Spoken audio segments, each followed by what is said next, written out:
SMS کے ذریعے عبد الوہاب اتاری نے یہ سوال کیا ہے کہ امام نے جہر سے تکبیر تحریمہ کہی، پھر بغیر آواز نکالے تکبیر کہتے ہوئے رکوع میں گیا تو نماز کا کیا حکم ہے؟ تکبیر تحریمہ جہر یعنی کہ وہ اونچی آواز سے، تو اگر وہ تکبیر تحریمہ تو درست کہی ہے، یعنی بلند آواز سے تکبیر تحریمہ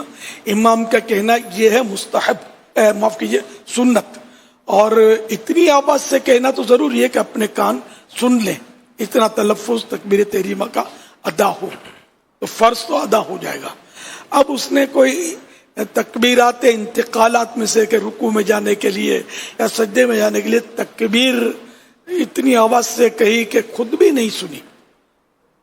تب تو مطلب ہے کہ وہ سنت چھوٹی، اس کی نماز تو ہو جائے گی، اور اگر اتنی کہ خود سن لی لیکن دوسروں نے نہیں سنی تب بھی وہ دوسروں کو سنانے والی جو